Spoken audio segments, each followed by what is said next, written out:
talking to us today about what it means to him to be a TechCo and how that has helped shape the work that he does specifically around his efforts with the Supercharged Club. So please help me welcome to the microphone, Aaron Becker.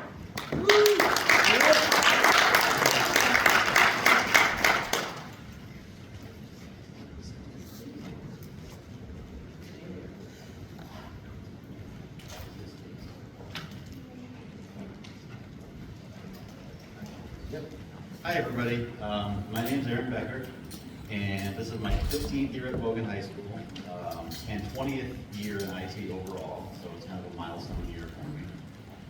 And when I thought about what I could talk about today, the first thing that came to mind is like, well, what are the things that I've gained in my perspective over these 15 years doing this job, you know?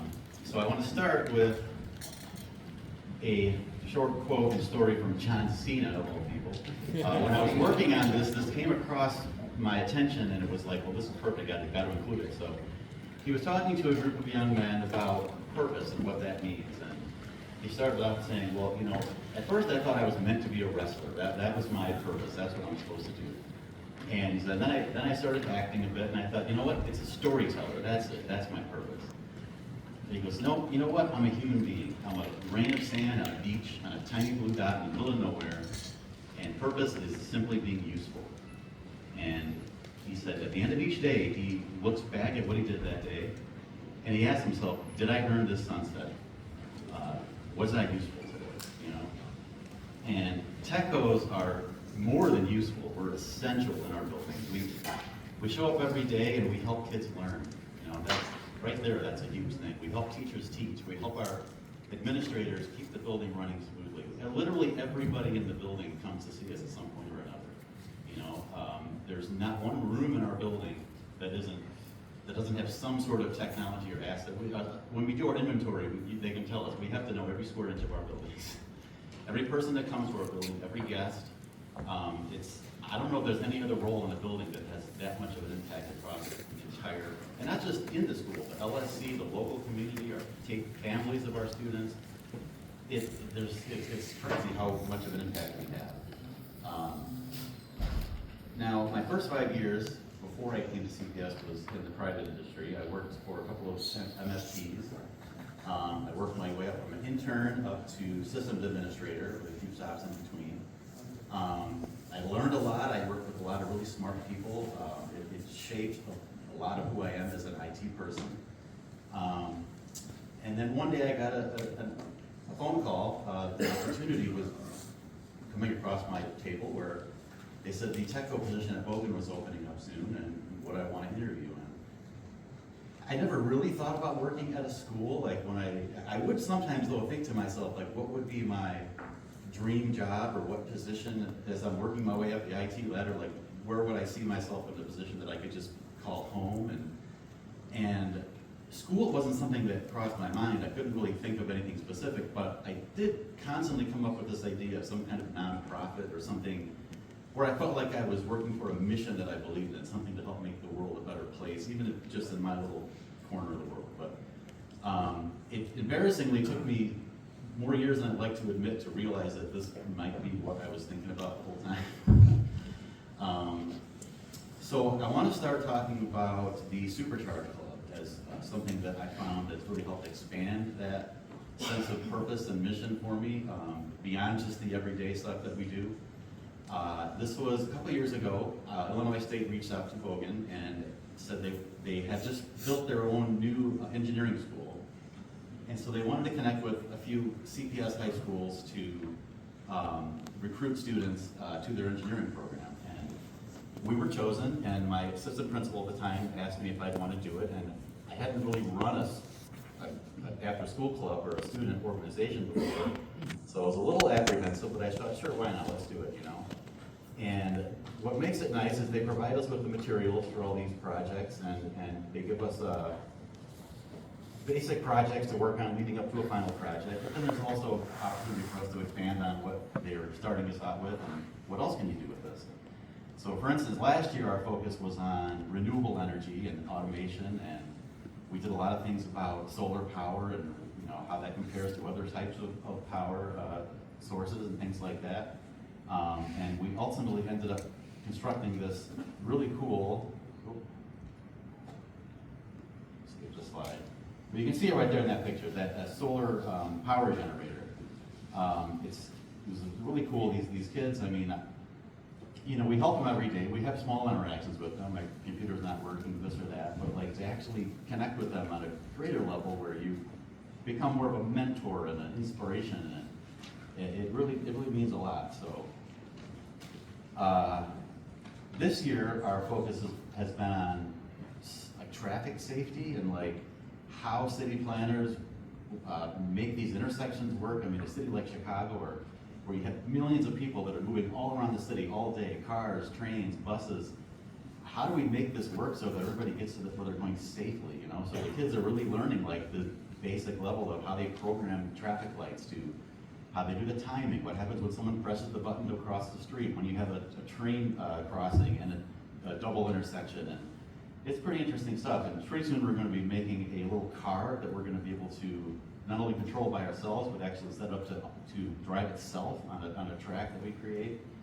And our final project this year is going to be a solar-powered scooter that includes a bunch of different safety features. I don't know if you guys have heard any of these like neighborhood Facebook stories about parents being concerned about how kids are driving around on these line scooters and stuff, and driving too fast, two at a time on a scooter, and not paying attention to traffic laws. So I guess, it's a pretty topical thing, and of course the kids are just super excited about having a scooter to drive around on. And it's also going to have a helmet that has lights on the back, like for turn signals and all this kind of stuff. So, and at the core of it is we use these little micro bits, which is like a little, tiny computer that has all kind of sensors in it, and you can program it with code and do all kinds of things. I mean, the sky is the limit with these things. So it's really cool, and the kids really like it.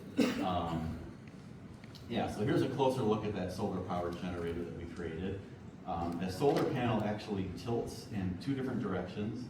You can control it either with a controller, or you can, if you put in your latitude, longitude, and time of the year, you can set it so that it will literally follow the sun throughout the day in the sky, maximizing its energy conservation.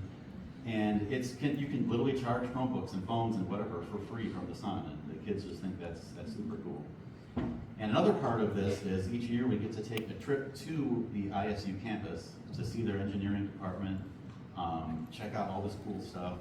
A couple of the highlights this year were we saw the robotics department, and they showed off this little robotic dog, which was kind of the highlight of that, because everyone was circling around watching this thing jump and flip and run, and it was really cool, but maybe a little weird too, to see like a robotic creature that looks a little too much like a real dog, And my co-sponsor said, yeah, that's how you get RoboCop. And we saw this really cool solar-powered race car that they take on 1,500-mile races, which my first thought was, that's a lot of time to spend in that little cockpit. But they really had a great time. One of our kids came back and said now she's inspired to go into engineering when she graduates, We added a couple kids to our club because of this trip. So it's just a really cool thing. The kids love it, and I really enjoy we have that opportunity to connect with them, where it's not just replacing your Chromebook screen or looking at your charger that you lost or whatever the basic things we do all the time. So before I wrap up in a little bit, I do want to tell one more little story. We had a student some years back by the name of Rashid, and he was in a wheelchair. I don't know exactly what his medical condition was, but he was mostly immobile, couldn't speak. He could control his chair with his finger, with the little joystick, and he could interact with his Chromebook, and that was how he connected with the world. And he had a full-time aide named Mr. Trejo, and every now and again, Trejo and Mr. Trejo and Rashid would visit me at my office for whatever random little tech problem we had. One time his touchscreen wasn't working, and I replaced that. Or it could have been, one of the settings needed to be adjusted, or what have you. And I never really thought too much about that. That's what we do every single day. That's the job, all in a day's work and all that. But then senior year, Mr. Trejo brought him up and said, oh, well, Rashid's got a really important test coming up that he wants to do well on. And just wanted to make sure that his Chromebook was properly set up so when it came time to take the test, he wouldn't have any problems. And I said, sure, let's check it out. Made sure the app was installed, made sure it launched properly, showed him where to go and how to get there. And, you know, once again, it's just, that's what we do all the time, right? So then you fast forward to closer to graduation, and I'm sitting in my office, and I get one more knock on the door from Mr. Trejo and Rashid, and of course, hey guys, what's going on? What can I do for you? And Mr. Trejo just says to me, well, Rashid just wanted to come up here and thank you for all the help, and to tell you that he got into college. And in that moment, like, I remember I said something like, oh, that's great, congrats, you know, and no problem, glad to help. But inside, I was kind of shook, because it's kind of hit me like, this is the tool that allows this person to connect to the world around them. And that's important stuff, you know, and it felt like a lightning bolt hit me really, where it was telling me, you're exactly where you're supposed to be, you're doing exactly what you're supposed to be doing. And this is just one story. I've been doing this for 15 years. Like, there's a lot of stories like this. And there's a lot of times that you don't even know the impact that you're having, because you might not have that moment where they acknowledge it, but like, it's truly, I mean, and teachers too. I've had times where I've come to a classroom where the teacher said, my projector's not working, which is a normal thing that happens. But then you get there, and you can see the teacher's like on the verge of tears, because they're stressed out about all these different things. They're overwhelmed, their students are coming in, and the cherry on top is now my stuff's not working, and what am I gonna do? And touching on what was said earlier about how we can be that source of calm, like, I see that happen all the time, where you just come in, you make everything work, oh, thank you so much, no problem.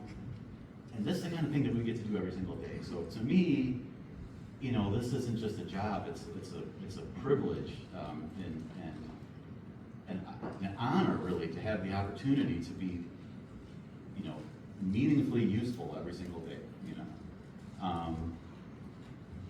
And yeah, so like, again, these are just two examples that I just gave you over. I mean, I'm sure a lot of you right now are listening and you have stories that you can think of too about times that you've had a kid that had a special situation happen that, you know, touched you and stuff like that. So, I mean, this is the mission, and this is what we do, and it's important. You know, what we do matters, and it truly does make a difference. So, on that note, my message for the day is let's earn our sunsets, okay? And also bear in mind the sun goes down about 4 o'clock these days, so, you know, we got a time is ticking. So, so anyway, thank you all for listening, and I hope that you know, you appreciate it.